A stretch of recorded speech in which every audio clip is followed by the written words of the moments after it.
Welcome my students. Our today's chapter is regarding current electricity. Now I will tell you a story. Dancing of died frog.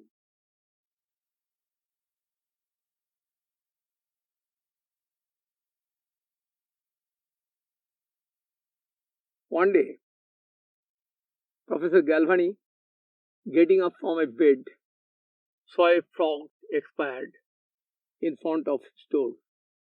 Seeing the frog, he wanted to remove it, and as soon as he touched the frog with a metallic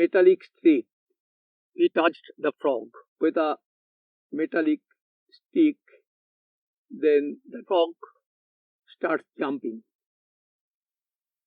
Seeing the frog started jumping, he again touched the frog and the frog started jumping. And this was done again and again. So then it was thought by the scientists, after seeing this matter, what is the reason behind this jumping of expired frog? The frog, which has already died, it started jumping. What's the reason? Then it was concluded that in the body of the frog, some chemical, actually this chemical is acid, is formed inside the expired frog. Actually, in any expired body, the quantity of acid is increased. And when this acid is brought in contact of metal, then current electricity is generated. So acid is brought in contact of metal, current electricity is generated. And from this idea, Sir Alexander Volta made a column known as Volta's pillar or Volta's column. And then he made the column by taking some zinc plate, copper plate and sulfuric acid, some piece of cloth soaked by sulfuric acid. And then taking this, he made a pillar. In the pillar or column, initially a zinc plate was placed, and then on zinc plate a piece of cloth soaked by sulfuric acid, and then a copper plate, and again zinc, sulfuric acid, copper, sulfuric acid, zinc, copper, etc. was taken, and a column was made by Volta. And the two ends of copper and zinc was connected by a conductor. As soon as the copper plate and zinc plate was connected by the conductor, then current was flown through the conductor. Therefore, it was concluded that two metal, zinc and copper plate and zinc plate, when comes in contact of sulfuric acid, then current electricity is produced. It was Volta's column or Volta's pillar. From this idea, then a cell was prepared, which is known as simple voltaic cell.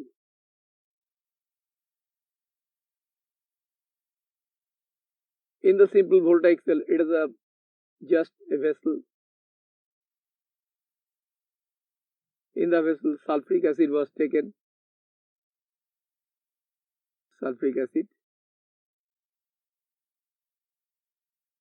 and two rods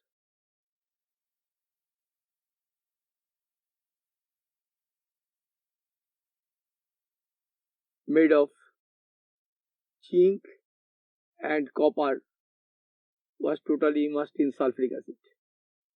Then current was flown when the zinc rod was connected by copper rod. Zinc rod and copper rod are connected by a conductor, then current was flowed through the circuit.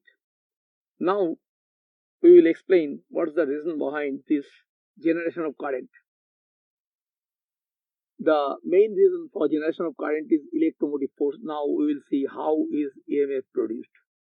Now in the vessel, from zinc atom, every zinc atom by leaving 2 electron is converted into zinc ion, and then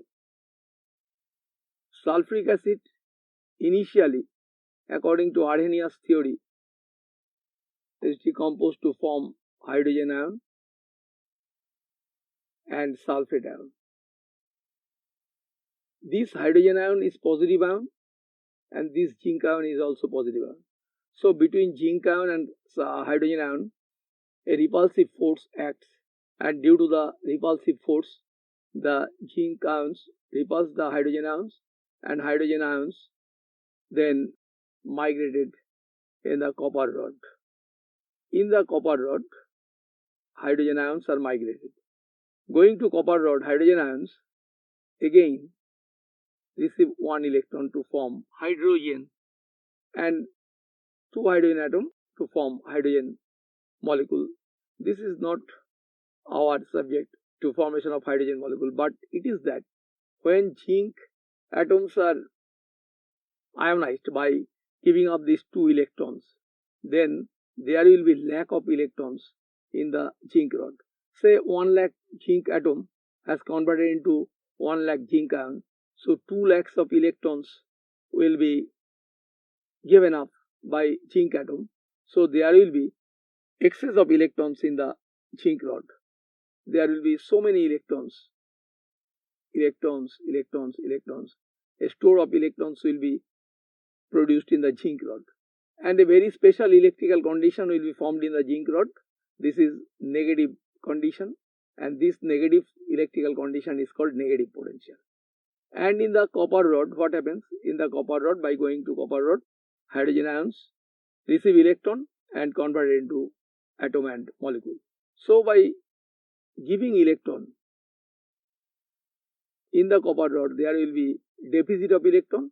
So there will be a special electrical condition. It is positive electrical condition, because copper rod has lost electrons. Due to loss of electron, copper rod has been negatively potentialized, and due to gain of electron, zinc rod has been positively potentialized.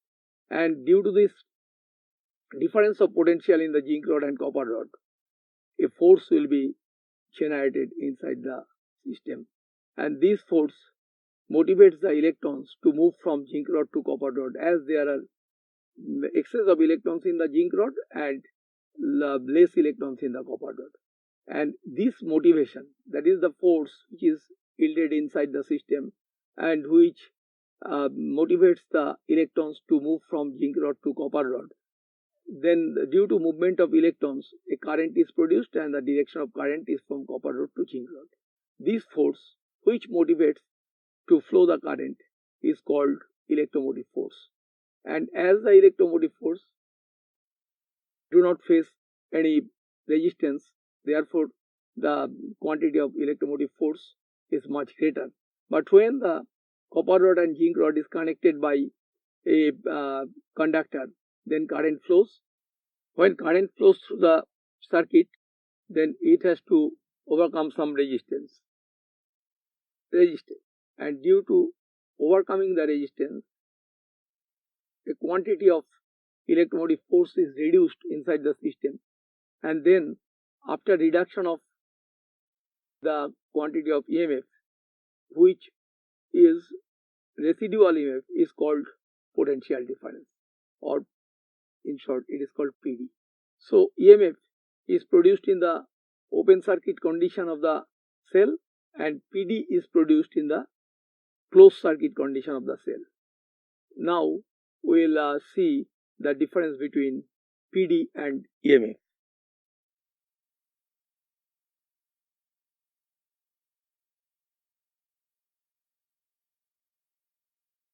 So EMF is produced in the open circuit condition,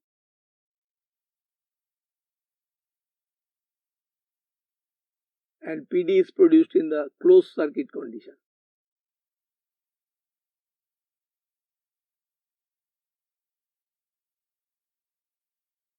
EMF does not depend on resistance.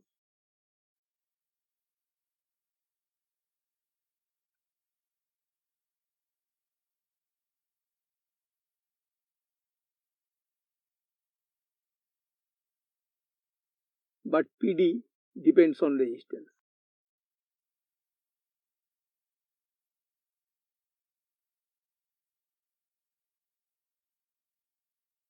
As EMF does not depend on resistance, so the value of EMF is greater than Pd. Value of EMF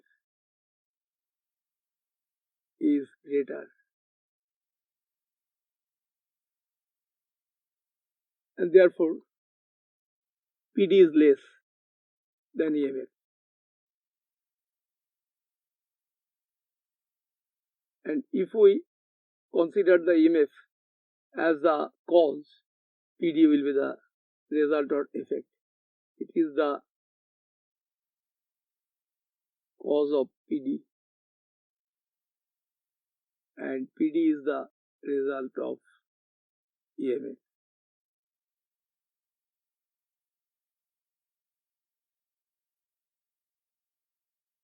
So this is the difference between EMF and Pd, and keep in mind that EMF is measured by another device, potentiometer, and Pd is measured by voltmeter. But as EMF and Pd both are difference of potential in the circuit, so these all are measured by same unit, that is volt, V-O-L-T. To honor Alexander Volta, the unit has been named as volt. So EMF, volt is the unit of EMF, and volt is also the unit of Pd.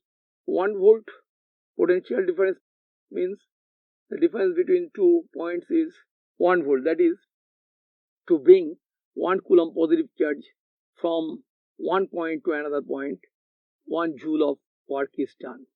And this is called 1 volt potential difference. And now this is the difference between EMF and Pd, and this is about EMF and Pd. Thank you, my students.